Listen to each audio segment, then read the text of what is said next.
बिस्मिल्लाहिर्रहमानिर्रहीम। रसूलुल्लाह सल्लल्लाहु अलैहि वसल्लम ने इरशाद फरमाया, मसाकीन को वो खाना मत खिलाओ जिसको तुम खुद नहीं खाते।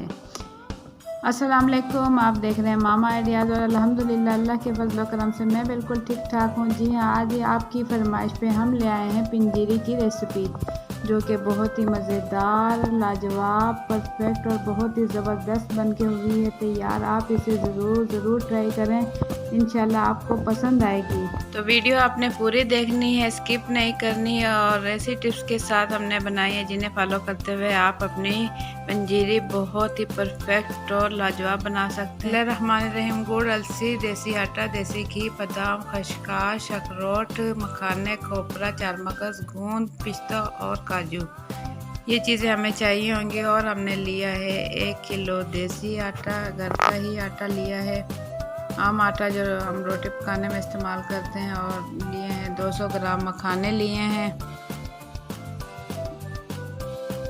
1 किलो लिया है गुड़। इसे हम गुड़ में बनाएंगे, चीनी में नहीं बनाएंगे, इसका फ्लेवर बहुत ही मज़े का आने वाला है। इसके लिए हमने लिया है 1 किलो लिया है देसी घी। ये घी हमने घर पर ही तैयार किया है। 250 ग्राम लिया है अखरोट, 250 ग्राम लिया है बादाम, 150 ग्राम ली है खसखस, इसे अच्छे से साफ़ कर लिया। 150 ग्राम ली है चारमगज और इसे भी रोस्ट किया है हमने। 400 ग्राम लिया है खोपरा, इसे हम कश कर लेंगे। 250 ग्राम लिया है गोंद, इसे भी अच्छे से साफ़ कर लेंगे। और कुछ हमने काजू और पिस्ता लिया है। ये लिया है आधा किलो अलसी, इसे फ्राई पैन में हल्का हल्का भूनकर इसे मोटा मोटा कूट लेंगे। अब एक बड़ी सी कढ़ाई लेंगे और इसमें 2 से 3 टेबल स्पून देसी घी शामिल करेंगे। इसमें शामिल कर देंगे बादाम,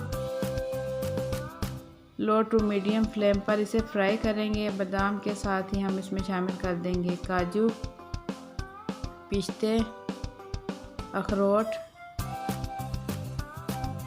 इन चारों चीज़ों को रोस्ट करेंगे तकरीबन 5 minute low to medium flame पर। अब 2 टेबल स्पून और घी डालकर इसमें फ्राई करेंगे गोंद इतना फ्राई करेंगे कि ये फूल के मोटा हो जाए।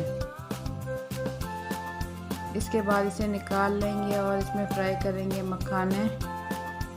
2 मिनट फ्राई करेंगे मखाने भी फ्राई करने के बाद इन्हें मोटा मोटा कोट लेंगे।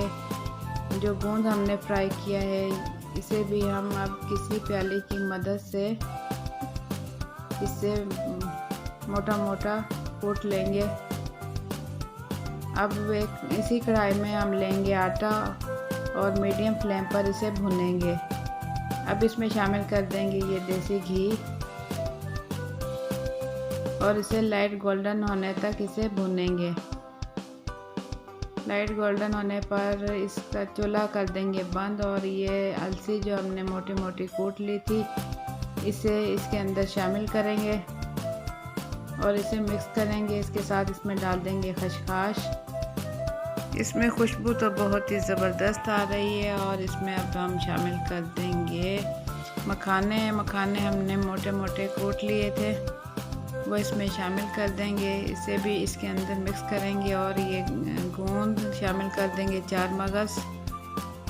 इन तमाम चीज़ों को इस कढ़ाई में मिक्स कर लेंगे।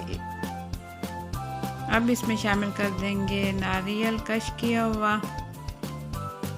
इन तमाम चीज़ों को अच्छे से मिक्स करेंगे। इसके बाद एक बड़ी सी कढ़ाई लेंगे, इसमें आधी प्याली पानी डालकर इसमें 1 किलो गुड़ डालकर इसे मेल्ट होने तक पकाएंगे। और इसके बाद इसका चूल्हा बंद करने के बाद दूसरी कढ़ाई में जो हमने ये चीज़ें मिक्स की थी इसके अंदर डाल देंगे। कढ़ाई हम बड़ी सी लेंगे ताकि तमाम चीज़ें अच्छे से मिक्स कर सकें। अब ये खुश्क मेवाजात जो फ्राई किए थे इसे भी मोटा मोटा कूट लिया है और इसे भी अच्छे से मिक्स करेंगे। 2 चम्मच की मदद से इसे अच्छे तरीके से मिक्स करेंगे ताकि तमाम चीज़ें अच्छे मिक्स हो जाए। अल्हम्दुलिल्लाह ज़बरदस्त पंजीरी बन के हो चुकी है तैयार। अगर आप मेरे चैनल पर नए हैं तो जल्दी से जाएं, लाल लगे सब्सक्राइब के बटन को क्लिक कर दें और साथ ही बेल के बटन को भी क्लिक कर दें ताकि मेरे आने वाली अच्छी वीडियो सबसे पहले आप तक पहुंच सके। तो आप ज़रूर ट्राई करें और बताएं कमेंट्स में कि मेरी रेसिपी आपको कैसी लगी। पसंद आए तो वीडियो ज़रूर लाइक कर दिया करें ताकि मैं अच्छी वीडियोस आपके लिए लेकर आती रहूं। इसी के साथ मुझे दें इजाज़त। अपना बहुत सा ख्याल रखिएगा। अल्लाह हाफ़िज़।